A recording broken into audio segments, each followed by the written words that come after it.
নমস্কার বন্ধুরা, গিন্নির আড্ডাঘরে আপনাদের সকলকে স্বাগত জানাই। আজকে আমি আপনাদের সাথে যে রান্নাটি শেয়ার করব সেটা হচ্ছে মুরগির মাংসর ঝোল। তো এখানে আমি 500 গ্রাম মতো মুরগির মাংস নিয়েছি। সেটাকে আমি নুন, হলুদ আর 2 চামচ মতো সর্ষের তেল দিয়ে মাখিয়ে রেখেছি। তো এখানে আমি রান্নাটা শুরু করব। তো এখানে কড়াইতে আমি সর্ষের তেল দিয়ে দিয়েছি এবং সর্ষের তেলটা গরম হয়ে গেছে। আচ্ছা, এবার আমি প্রথমে আলুগুলোকে ভেজে নেব।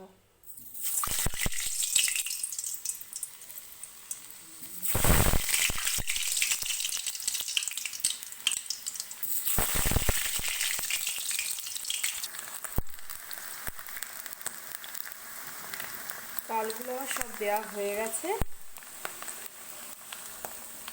তো এর মধ্যে আমি সামান্য একটু হলুদ দিয়ে দিলাম, সামান্য একটু নুন দিয়ে দিলাম। দিয়ে আলুগুলোকে ভালো করে ভেজে নেব।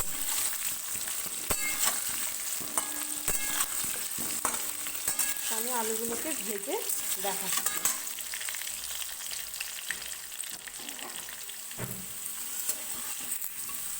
আলুগুলো আমার ভাজা হয়ে গেছে, তো আমি আলুগুলোকে তুলে নেব এবার।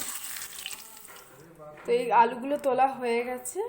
এবার আমি ওই সর্ষের তেলের মধ্যে আর একটু সর্ষের তেল দিয়ে ওর মধ্যে এই গোটা জিরেটা দিয়ে দেবো।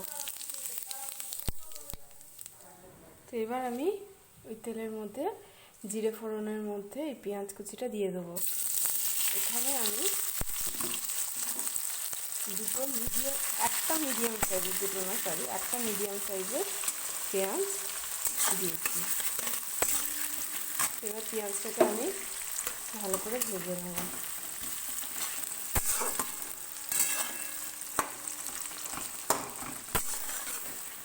পেঁয়াজটা ভাজা মোটামুটি হয়ে গেছে। এবার আমি এর মধ্যে এই মশলাটা দিয়ে দেবো। এখানে রয়েছে আদা, রসুন, কাঁচা লঙ্কা আর একটু পেঁয়াজ আর একটু শুকনো লঙ্কা বাটা। তো এই পেস্টটা আমি ওর মধ্যে দিয়ে দেবো। তো এবার আমি এই পেস্টটা দিয়ে দেবো।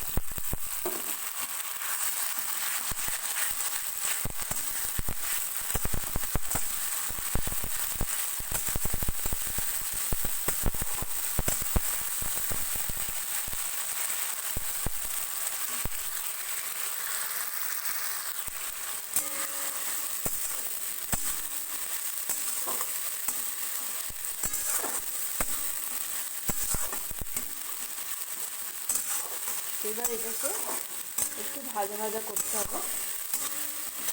তো ভেজে নিয়ে আমি দেখাচ্ছি। মশলাটা একটু ভাজা ভাজা করে নিয়েছি আমি।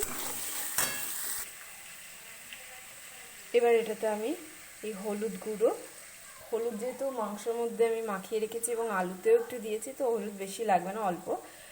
জিরে গুঁড়ো, কাশ্মীরি লঙ্কার গুঁড়ো আর নিয়েছি নুন। নুনটার মধ্যে একটু হলুদটা লেগে গেছে বলে বুঝতে অসুবিধা হতে পারে, বাট এটা হচ্ছে নুন, এটা নুন। তো এই মশলাটা এবার আমি একটু দিয়ে দেবো। মশলাটা দিয়ে দেবো।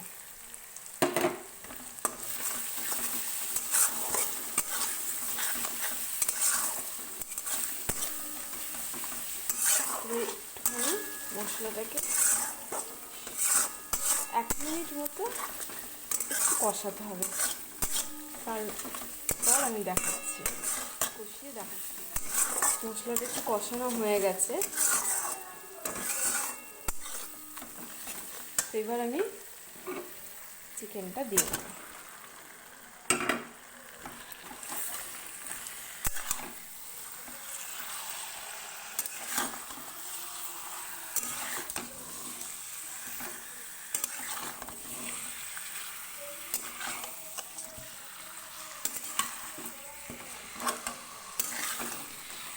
মাংসর গায়ে পুরো মশলাটা মাখানো হয়ে গেছে।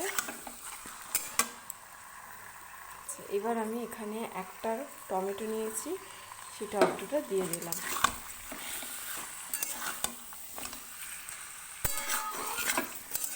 এবার অল্প অল্প একটু জল দিয়ে কম আঁচে রেখে এটাকে কষাতে হবে।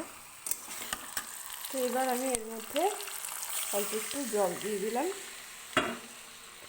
এবার এই জলে মাংসটাকে একটু কষিয়ে নেব, কম আঁচে রেখে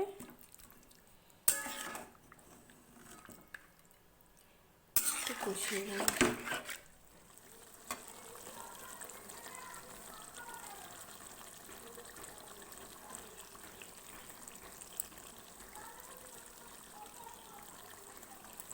মাংসটা আমার কষানো হয়ে গেছে,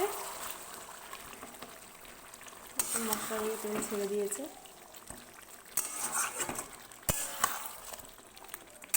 এবার আমি এতে ভাজা আলুগুলো দিয়ে দেব।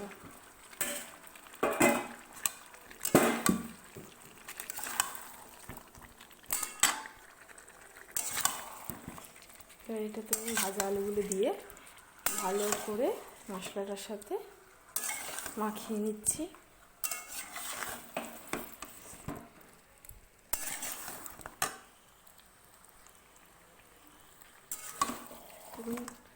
আলুর সঙ্গে মশলাটাকে মাখিয়ে নিয়েছি।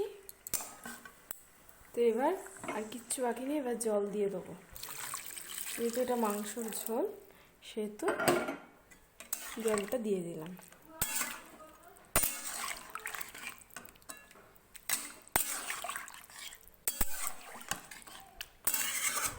এবার একটু জোর আছে কিছুক্ষণ এটাকে ফুটিয়ে নেব।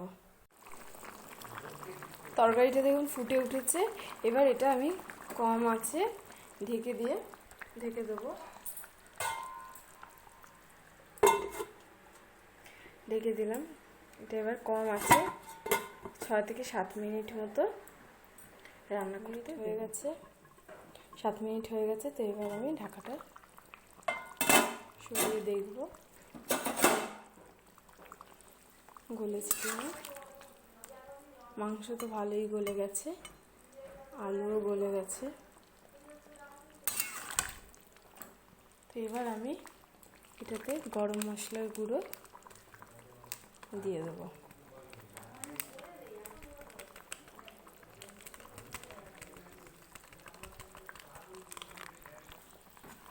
দেওয়া হয়ে গেছে।